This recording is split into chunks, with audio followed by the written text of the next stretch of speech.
Hi everybody, Wolf here with Warp TV. I want to talk to you about something today. Most of you already know about copyright protection laws and DRM and all this other host of sort of things that came down the pipe not too long ago. But I want to bring something to your attention that you may or may not be aware of. And that's the disappearance of the following things I'm going to show you. The CD. The DVD, Blu-ray, and a video game disc. All these things are going the way of the dinosaur eventually. Might not be tomorrow, might be a year from now, might be up to 10 years from now. But these things are disappearing, and for a reason.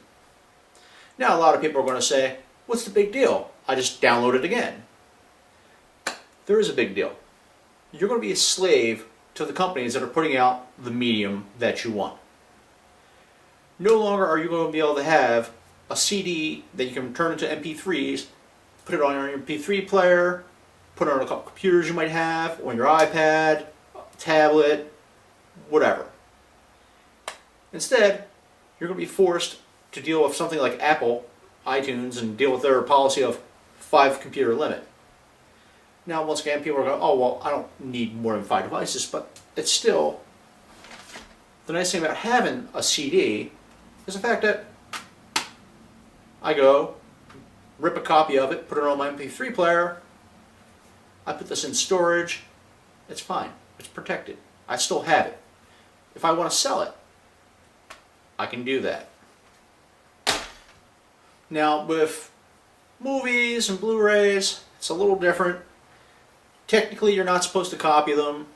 Personally, I believe that you should be allowed to for personal use, not for distribution. But once again, it's the same deal. And also the same thing with these other mediums.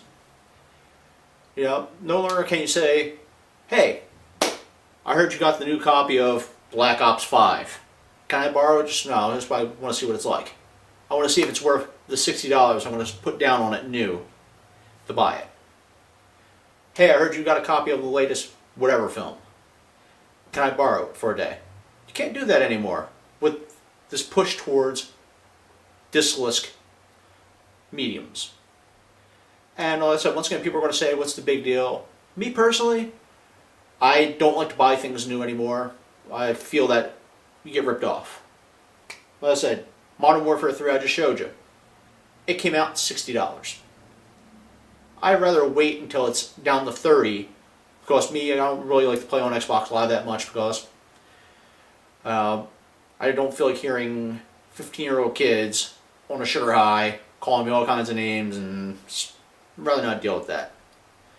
I prefer, like I said, a lot of single-player games as opposed to going and playing in the Xbox Live. So on top of that, like I said, I feel that I don't want to get ripped off because I played the single version of the player version of it.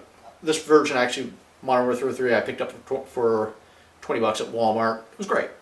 $20 for a single player version and survival mode and all that. That's good. I would even be willing to pay $30 for it. $60. There's no real reason for me to pay $60 on it.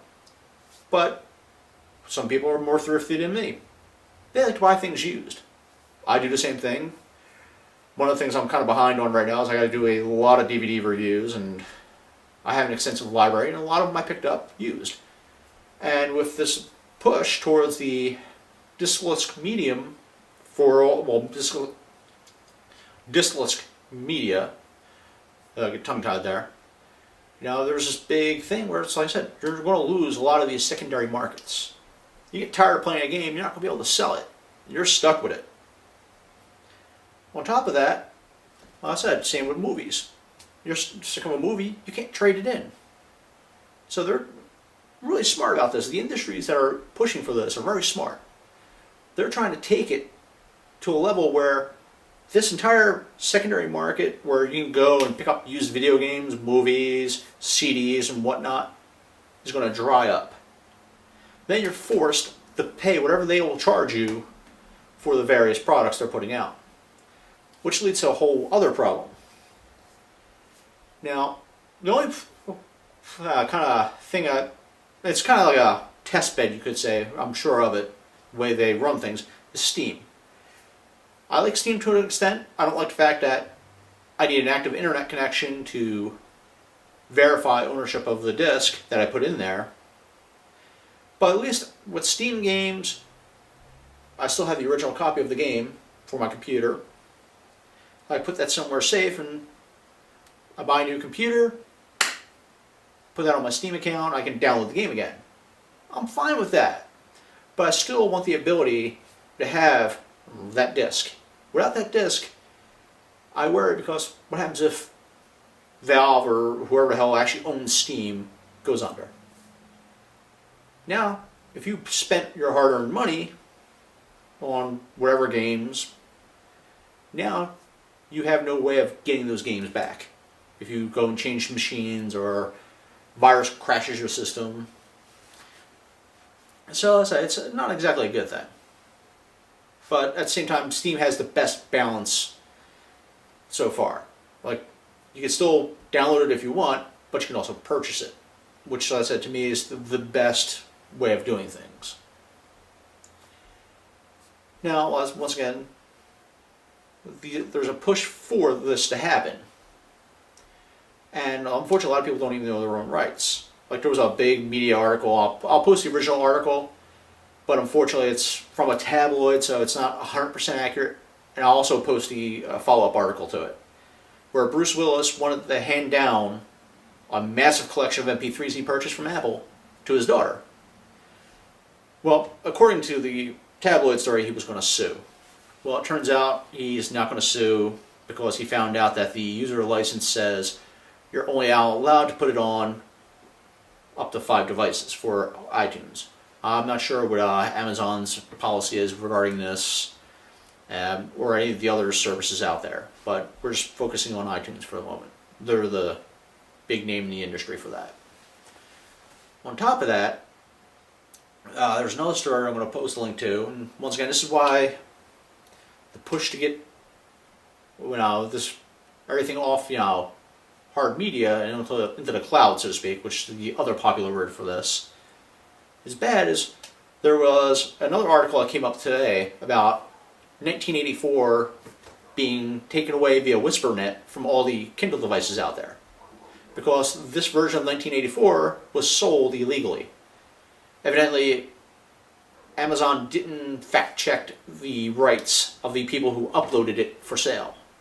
So instead they snuck through and ended up taking out all these variants of that book that were purchased. I'll post a link to that story also. But the thing is, what you got to consider here as a consumer, what do you want? Now, like I said, you can give all this up if you want. More power to you. That is your right as a consumer. Or you do the smart thing, in my opinion, keep buying your DVDs. Even if you're buying them used, keep buying them, because as long as they're being bought right now, it'll be that much harder for the push to happen, for the media to be in the cloud, so to speak, to happen. But keep buying your DVDs, your Blu-rays, your CDs. Don't give in to the temptation of going and on Xbox Live or PlayStation Network and downloading a game that you can buy on a disc. Like I said, it's really a bad idea because, once again, it's the push to go into this cloud media model that's going to screw the consumer in the long run. Hope you enjoyed this little talk of mine. I'm still getting the hang of this, so hopefully within the next few months we'll get more going on the Warp TV front. Kenny's still going to be popping on and off doing his thing, but overall, I said, we're going to try to get the channels more active so you have something to watch, and we appreciate your feedback. So until next time, this is Wolf signing off. Like I said, think about sticking with the regular media, hard to copy media, and stay away from the cloud.